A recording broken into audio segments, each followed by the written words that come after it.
ሰላም ቤተሰብ እንዴት ናችሁ? በያላችሁበት ሰላማችሁ ብዝት ይበልልኝ። በቲክታክም በዩቲዩብም አንዳንድ ነገሮች እያየሁ ነበረ።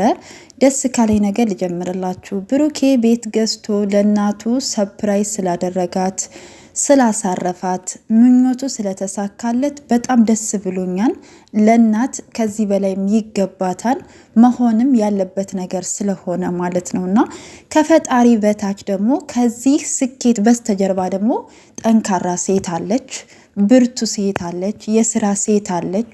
በብዙ ቻሌንጅ ውስጥ ያለፉ አብረው ተባብረው ሰርተው ለዚህ ደረጃ ለዚህ ስኬት አብረው ተለውጠው ከራሳቸው አልፎ ቤተሰቦቻቸውን ለማስደሰት እዚህ ደረጃ ስለደረሱ በጣም ደስ ብሎኛል። እሷም ደግሞ ሀይሚዬ ናትና እሱም ብሎታል። ለዚህ ስኬት መድረስ ሀይሚ አለች ከሱ ጋር። በሀይሚ ውስጥ ብሩኬ አለ፣ በብሩኬ ውስጥ ደግሞ ሀይሚ አለች እና ትናንትና እንግዲህ በመሀል ሀይሚና ብሩኬ የተነጋገሩት ንግግር የብዙዎችን ልብ ሰብሯል። አንድ ነገር ልንገራችሁ፣ የሀይሚና የብሩኬ ችግር ምን መሰላችሁ? ንግግር አይችሉም። ብሩኬ ንግግር አይችልም። የሚናገራቸው ቃላቶች በጣም ከባድ ናቸው። እነሱ አልተጣሉም፣ ስራ ነው የሚሰሩት። ስለሰሩ ነው የተለወጡት፣ ስለሰሩ ነው ስኬት ላይ የደረሱት። አንድ ሰው ካልሰራ አይለወጥም። ካልሰራ ካሰበበት ደረጃ አይደርስም። ቤተሰቡንም መርዳት አይችልም። ከሰራ ግን ነገሮችን ከተጋፈጠ ግን ካሰበበት ደረጃ ይደርሳል። ይህን ነገር ማወቅ አለባችሁ። ሀይሚና ብሩኬ በጣም ከባድ ስራ ውስጥ ናቸው ያሉት። ስራ ነው። እነሱ መቼም አይለያዩም፣ ሊለያዩም አይችሉም። እኔ ከነሱ ያስተካክሉ ብዬ የማስበው ንግግራቸውን ብቻ ነው። ኃይለ ቃላቸውን፣ የሚያወጡትን ቃላታቸውን፣ የሚጠቀሙትን ቃላታቸውን ቢያስተካክሉ ብዬ ነው እኔ እንደ ሀሳብ የምናገረው ማለት ነው። ከዛ ውጭ ግን የፈለጉትን ስራ መስራት ይችላሉ። ትናንትም እንደዚያ ሲናገር የነበረው ተመልካችን ለማሳመን ነው እንደዛ ሲናገር የነበረው ማለት ነው እንጂ እነሱ አንድ ናቸው። ምክንያቱም እንዴት መሰላችሁ፣ አንዳንድ ጊዜ በስኬት መንገድ ላይ ስትሄዱ ስኬታችሁን ለማሳካት ወይም ደግሞ ምኞታችሁ ላይ ለመድረስ መንገድ ስትጀምሩ ድንጋይ ይበዛባችኋል። ያንን ድንጋይ ግን ጠንክራችሁ ተጋፍጣችሁ ካላለፋችሁት እንቅፋት መጥቷችሁ መሀል ላይ ትቀራላችሁ እና በሀይሚና በብሩኬ መሀል በጣም ብዙ ድንጋይ ይወረወራል እንዲለያዩ፣ አብረው እንዳይሆኑ። ምክንያቱም እነሱ ጠንካራ ልጆች ስለሆኑ፣ ስኬታማ ስለሆኑ፣ ጠንክረው ስለሚሰሩ በጣም ብዙ ሰዎች ይቀኑባቸዋል እና እኔ በቃ ንግግራቸውን እንዳስተካክሉ ነው የምፈልገው ማለት ነው። እንዴት እዚህ ደረጃ ሲደርስ ስኬቱን አሳክቶ ለእናቱ ምኞቱን ካሳካ በኋላ እንዴት ሀይሚዬን ይተዋታል ነው የብዙዎቻችሁ። ግን እንደዚህ አይነት መለያየት የለም። የተለያየ ሰው ደግሞ እንደዚህ አይደለም። ከተለያየ ተለያየ ነው። ከተለያየ ደግሞ ቤት ገዝቶ የሚሰጠው ለምን መሆን የሌለበት ነገር ነው። ሰው ከተጣላ በኋላ ቤት ገዝቶ ሰርፕራይዝ አያደርግም። ምክንያቱም ግን ደግሞ ስራ ስለሆነ ነው። ገባችሁ አይደለ? እንዲሁ በትንሹ ድንገራችሁ፣ በቀደምም እንደ ማስታወሻ ነግሬያችሁ ነበረ። አይፎን ስልክ ገዝቶ ሲሰጣት አልኳችሁ ከሶስና ጋር ሰርፕራይዝ ሲያደርጋት ያንን ሰርፕራይዝ ለሀይሚ ያሰብኩት ትልቅ ነገር አለ እያለ በቪዲዮዎች ሁሉ ሲናገር ነበረ።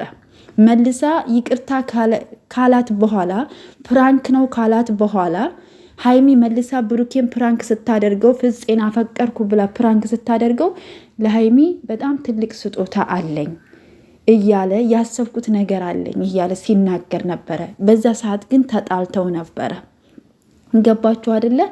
ከዛ ለፍፄ እንኳ ሲነግረው ያሰብኩት ነገር ቀረ፣ በቃ እሷ ሂዳለች ምናምን እያለ ቡታጀራ ድረስ ሂዶ ከታረቁ በኋላ ከተስማሙ በኋላ ነው ያንን ሰርፕራይዝ የሰጣት፣ የእውነት ሰርፕራይዝ የሰጣት ማለት ነው። ገባችሁ አይደለ?